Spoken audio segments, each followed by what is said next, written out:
Assalamualaikum warahmatullahi wabarakatuh. Perkenalkan, nama saya Ahmad Taufik Ahmad Masabi, Program Studi Administrasi Bisnis, Fakultas Ilmu Administrasi, Universitas Malang.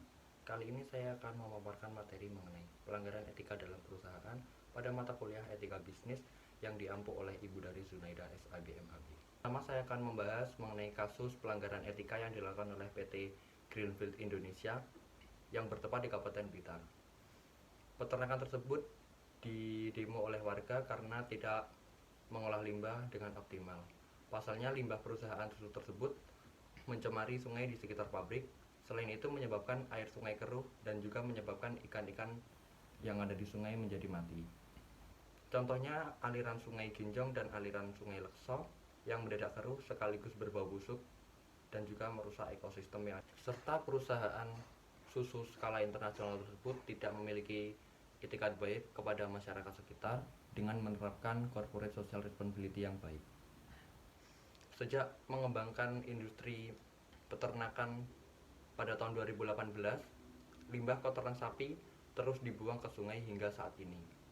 Air sungai menjadi keruh serta merugikan warga sekitar. Adapun wilayah-wilayah yang berdampak yaitu meliputi Kecamatan Wlingi, Kecamatan Gandusari, serta Kecamatan Doko. Di tengah permasalahan yang belum selesai ini, PT Greenfield Indonesia berencana membangun peternakan yang ketiga di wilayah Kecamatan Doko.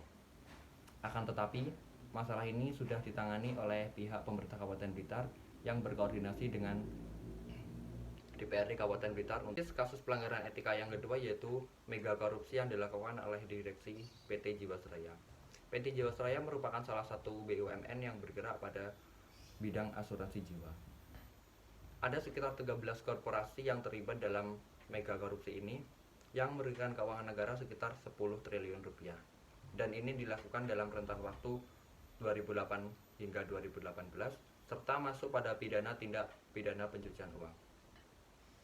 Selain melanggar prinsip etika bisnis, kasus rekayasa keuangan ini yang dilakukan oleh PT Jiwasraya sudah melanggar berbagai prinsip good corporate governance, antara lain transparansi, akuntabel, responsibility, independen, dan fairness. Selain itu, tim internal audit menemukan beberapa penyalahgunaan wewenang yang dilakukan oleh tim pengelola investasi Jiwasraya yang menyalahi aturan pedoman investasi Jiwasraya. Di luar 13 tersangka dari 13 korporasi tersebut, sidang Jiwasraya melibatkan 6 tersangka yang berkasnya sudah lengkap.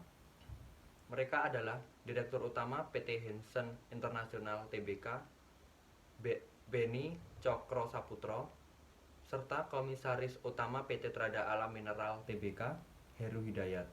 Selain itu, ada juga Direktur Keuangan Jiwasraya periode Januari 2013 hingga 2018, yaitu Hari Prasetyo.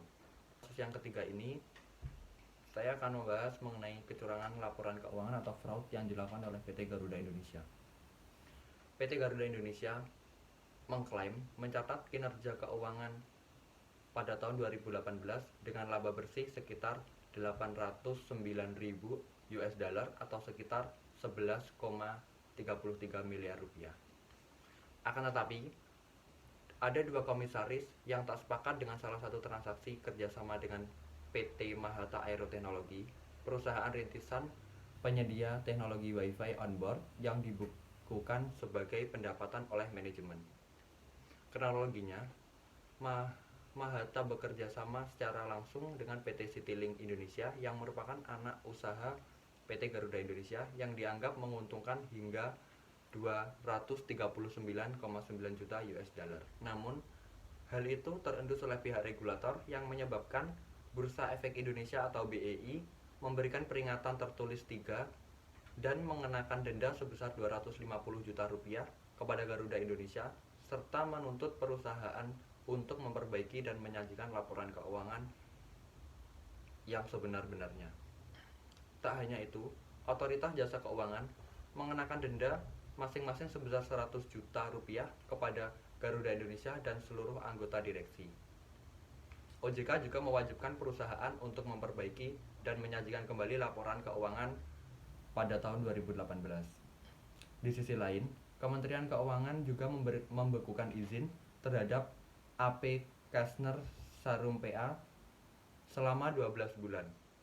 Skandal keuangan yang dialami Garuda Indonesia ini merupakan contoh kasus kecurangan laporan keuangan atau fraud jenis fraudulent statement. Baik, itu tadi pelanggaran etika yang dilakukan oleh 3 perusahaan besar. Yang pertama PT Greenfeed Indonesia yang merupakan peternakan sapi perah berskala internasional. Yang kedua yaitu PT Jiwasraya yang merupakan perusahaan asuransi jiwa terbesar, serta PT Garuda Indonesia yang merupakan maskapai penerbangan yang terbesar di Indonesia. Sekian penjelasan atau pemaparan materi dari saya. Atas kurang lebihnya mohon maaf.